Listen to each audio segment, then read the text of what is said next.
The ITU World Cup Tour started way back in April on the small island of Ishigaki, Japan. In hot and humid conditions, Australian Emma Carney came out firing. Emma Carney is back for the 1997 with 500 World Cup points and in insatiable form once again. The salutes from the Japanese crowd who've enjoyed her performance from start to finish. Remember, she looked down and out in the swim, battled in the cycle, and has shown her domination in this 10-kilometre run. Yet another emphatic victory for Carney. Emma, great start to your season. How do you feel? I feel great. I wasn't sure how I was going to go. First season, you know you're fit, but you don't know if you're race fit, so I'm ecstatic. In the men's race, Chris McCormack assured us that the Australians were once again going to be a force to be reckoned with. The pre-race favourite Miles Stewart has been beaten by Chris McCormack. It's his second ever ITU victory, and one has to say a very impressive one indeed. Miles pushed the pace there in the first 5K, and there was 3 of us left, and I sort of counted a surge on top of him, and I got a break, and I was just thinking, man, this would be good to win this one, especially in front of all these people. You know, the crowd was unbelievable. I'm so happy. Round 2 took us to Auckland and yet another Aussie double. As with the previous round, the top 3 in each race looked more like a national championship result, with 5 out of the 6 coming from Australia. In the women's race, Emma Carney was joined by Nikki Andronicus and Melissa Ashton.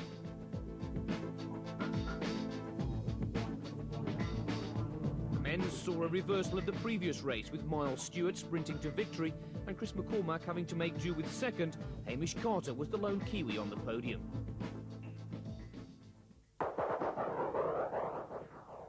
After a break, the tour moved to the glamorous city of Monte Carlo. Emma Carney and Chris McCormack were tour leaders, and Chris was loving every minute of it. Yeah, this is all new for me. I came out of university last year. It was my first year on the circuit, travelling and experienced it all, and I've sort of learnt from everyone else. It's a different ball game, you know. It's not, you know, the nightlife's got to be cut down, and you've got to get the sleeping hours in, and the girls have to be kept to a minimum.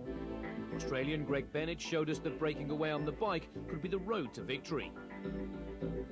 You will see an awful lot of relief. There's a lot of pain that's gone into training and competition that will very shortly turn into jubilation. You can see one delighted athlete. He's going to cross the line, and round 3 of the World Cup Tour in 1997 belongs to Greg Bennett of Australia. The real race was for second and third, where Dimitri Garg just managed to hold on in there for the silver medal. They came at me so strong the first half. Oh, stoked. I didn't think I'd be able to hold on, and then I just started to feel good with a few laps to go on the run, and I felt so good on the bike the whole way. I couldn't be happy, Catherine. In the women's race, 2 times world champion Michaeli Jones broke Emma Carney's unbeaten record on the ITU World Circuit. I'm sure next time Emma Carney will be a lot tougher. It was just my day today, and everyone out there, you know, it was hard racing, and, you know, I'm happy. It was back across the world for round 4 to Gamagori in Japan. In the soaring heat of Gamagori, Emma Carney came back from a 2.5-minute deficit to take victory. The 15th World Cup win of her career. Emma Carney confirms herself as the world's #1. Monaco is now behind her. Just behind Carney, Barbara Lindquist and Kiyomi Nawata were sprinting it out for silver. Nawata clinched second place, definitely a new face to watch out for on the world circuit. Last week taught me that some days you're on and some days you're off, and I think it was just a matter of getting back on top as soon as possible. In the men's race, 4-time World Cup champion Brad Bevan made his first appearance on this year's ITU circuit and showed he's still in supreme form. Could 1997 be Bevan's year? Well, we'll surely bring you that one. But for now, the champion of round 4 of the Tour is Brad Bevan, and it can only be described as an emphatic victory. Round 5, and it was back to Europe. This time it was Stockholm, Sweden, with a course centred around the famous City Hall. In the third lap, Emma Carney, who appeared to be struggling in the run, shocked everyone by pulling out due to illness. This left the door wide open for the Hungarian. Just 21 years of age, she's had a fair share of success in the world junior ranks. She won the national title of Hungary a week ago, but who would have known that Erika Molnar would claim round 5? A superb performance. Lessing, in an amazing start to his World Championship defence, has come here with an emphatic victory in Stockholm. Down after both swim and bike, sheer brilliance in the run, and the triple world champion claims his first ITU World Cup. In round 6, Tesavarus, Hungary was the destination where thousands of locals lined the streets to watch their sporting hero, Erika Molnar.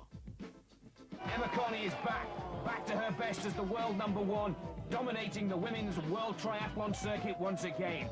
Round 6 in Tesavarus in Hungary goes to Emma Coney. When I heard I was 2 minutes 50 back, I thought this is going to be a bike ride I'll have to really work hard on. So it's just a matter of getting out there and seeing how far up I could get before the run.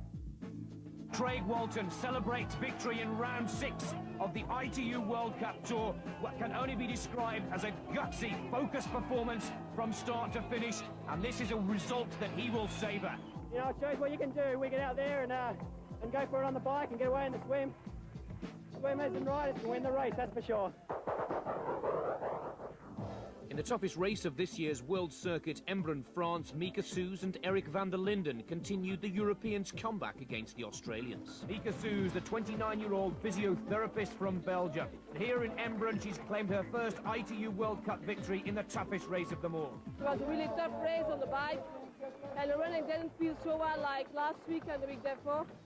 But I keep on going and I succeed, so I'm very glad. The toughest of them all has gone to van der Linden, and he has every right to be delighted. Top honours, $10,000, and the king of Embrun is Erik van der Linden from Holland. The idyllic setting of Hamilton, Bermuda was the next destination, and Emma Coney stamped her authority on the world circuit by winning in quite formidable style. Emma Coney is really blistering ahead now. She enters the last lap with a commanding lead. The world #1 perhaps peaking just at the right time with the World Championships around the corner. Round 8 of the Tour goes to Emma Coney.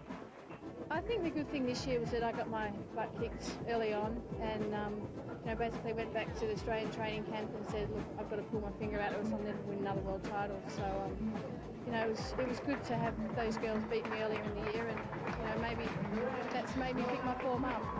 Just 1 kilometre to go. Liquid intake for Greg Welsh, who leads, and Vettori makes the break. Not one man has claimed 2 top positions, but Philippe Vettori keeps the European hopes alive here in Bermuda. A very brave breakaway 1 kilometre from home, and he is rewarded with his second World Cup career victory. Like last year, I did 2 really good races because I won Rio de Janeiro exactly the same day. And yeah, and I did second at Ilhéus Bahia in Brazil too. So this is a really good period for me.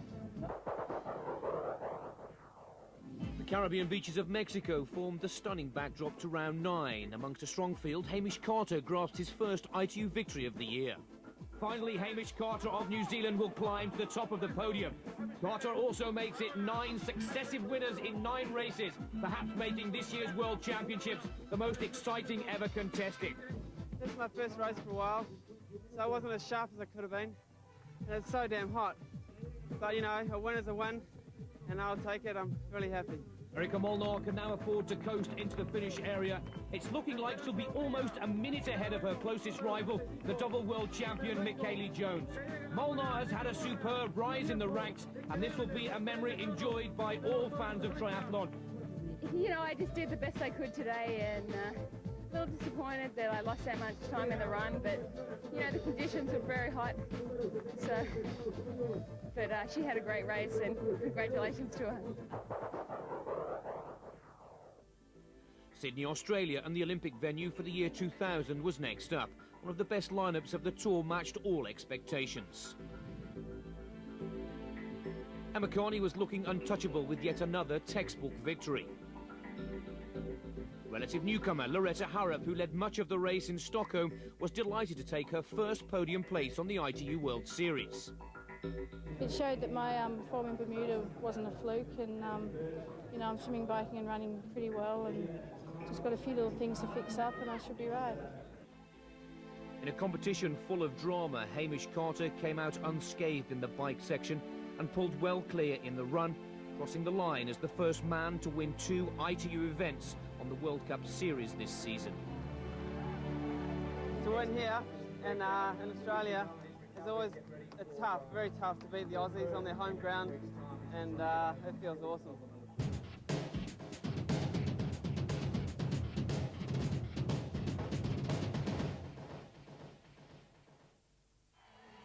The 1997 World Triathlon Championships attracted the largest crowd ever seen in triathlon.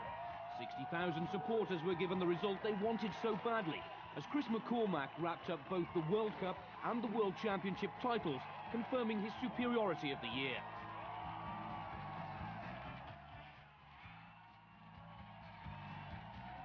McCormack had seen off the challenge of New Zealand's Hamish Carter, who went one place better than his result in the World Championships of 1993. The Kiwi was delighted with his silver.